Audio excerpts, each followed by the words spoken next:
Hi, I'm Kaylee, and this is my review of Victor Hugo's Les Mis.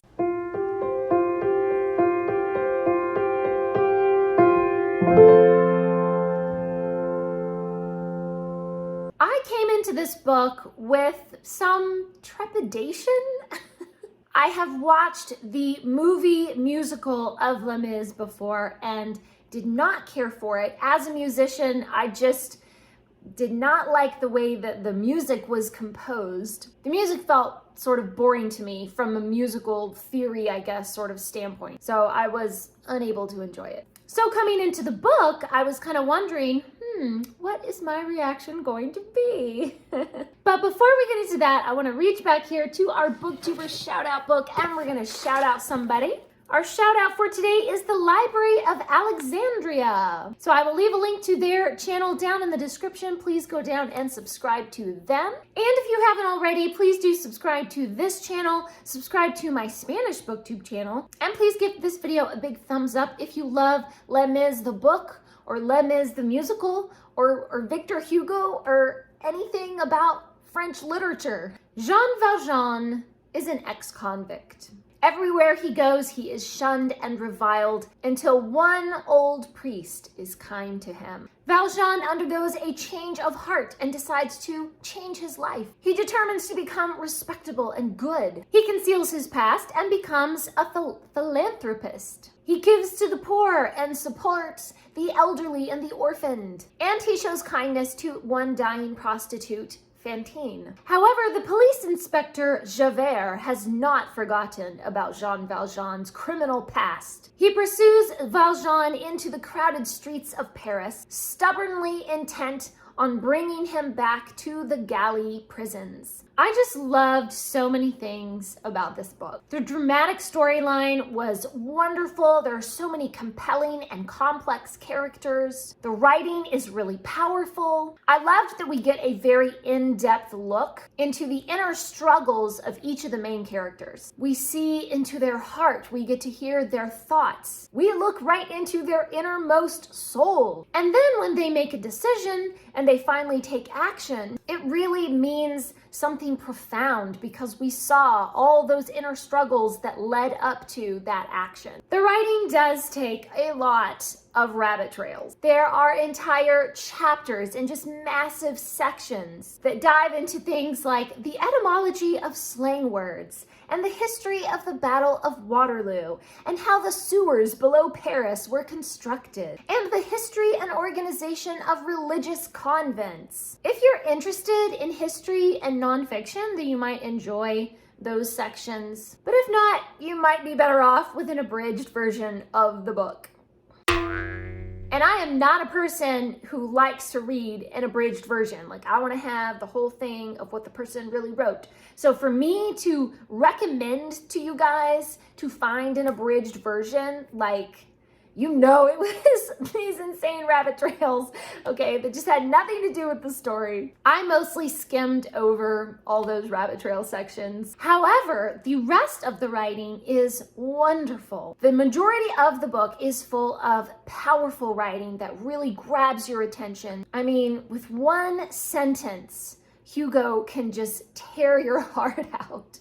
I adored Jean Valjean's character. He began with nothing, no future, no education, no status, and through his own ingenuity and persistence, he created a good life for himself. I really admire the high ideals and the high morals that he holds himself to. He educates himself and reads a lot of books. He shows kindness and generosity to everyone, and he lives a very frugal life so that he can give more to the poor. The only thing I don't agree with is how Valjean never really forgives himself for his past crimes. He punishes himself and isolates himself in this really unnecessary way. If God forgives you, then you can certainly forgive yourself. He repented of those past crimes, and Christ paid for those sins on the cross. It's already been paid for. You don't need to keep punishing yourself. It just made me sad that Valjean could never quite find peace from this self-inflicted guilt. I really loved the old priest, Bishop Myriel. Most of the first part of the book is just a lengthy description of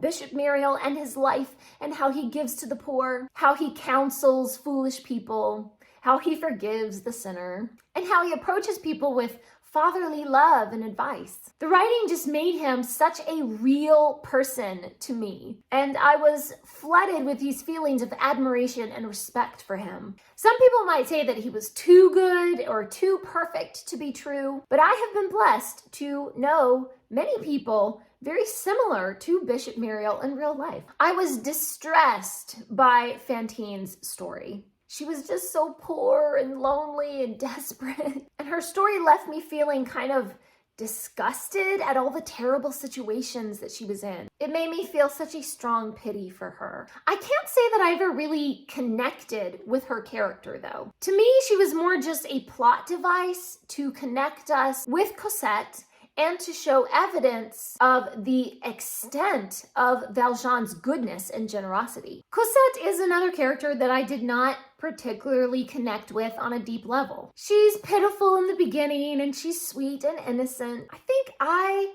loved her because ValJean loved her. She was almost like just an extension of his life without any real life or personality of her own. It just annoyed me that she was always content to just go along with whatever was happening. I wish she had a little more independence of thought. Her main characteristics are that she is beautiful and sweet, and there's just not much depth there. However, she is just so adorable and childish and cute. I like her despite her silliness.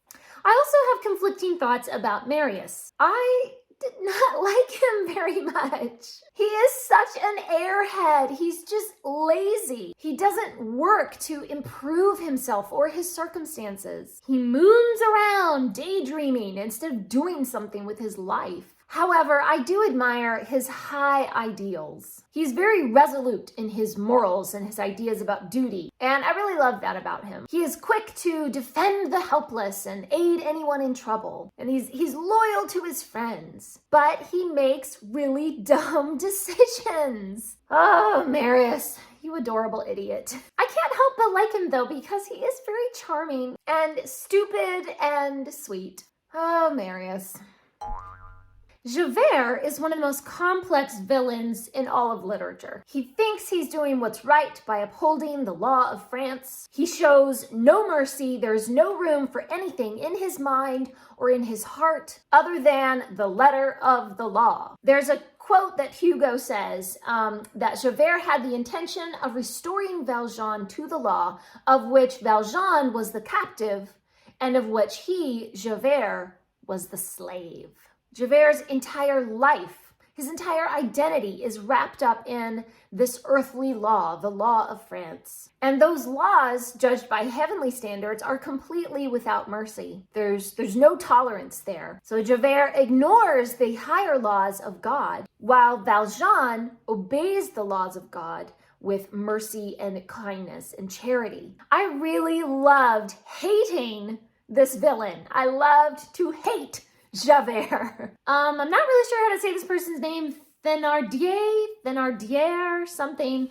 But that's another villain that I loved to hate. But this is kind of on a different level. While Javert is a very cerebral villain, Thenardier, whatever you say it, he's more primitive and coarse. His evil comes from his base instincts to the point of savagery. I was just completely disgusted with him. That just shows how powerful the writing is. And yet he plays such an important role in the story on various different levels and in various different plot lines. He's really a brilliantly written character. Eponine was certainly a pitiful character, but I didn't really feel pity for her. She was just so icky. I couldn't get a grasp of what was going on in her mind. I couldn't relate in any way. I found her greedy and coarse. She is in every way the opposite of Cosette, who is sweet and charming and elegant, while Eponine is awkward and cloddish. And yet, their fates could have been the same. So it's this wonderful juxtaposition between these two characters, these two opposites, who could have shared the same fate. It's definitely a powerful contrast. Poor little Gavroche. He was such a young little boy. He's so pathetic. He really broke my heart. He's abandoned on the streets. He makes his living as a pickpocket, and yet he is full of bravado and songs. He is definitely one of these innocents that is a victim of society. His story actually really made me cry several times. Overall, I loved this book. It was so dramatic, so emotional. It really tugged at my heartstrings. I liked that while there is a certain amount of misery, there are also some more lighthearted scenes and lots of lovely humor. There are moments of sweetness and light and laughter. So please leave me a comment down below and let me know, have you read Les Mis? Did you enjoy it? Have you watched the musical and you like that better? Please let me know all your thoughts about Les Mis down in the comments. Thanks for watching. Please subscribe and remember, the right book in the right hands at the right time can change the world.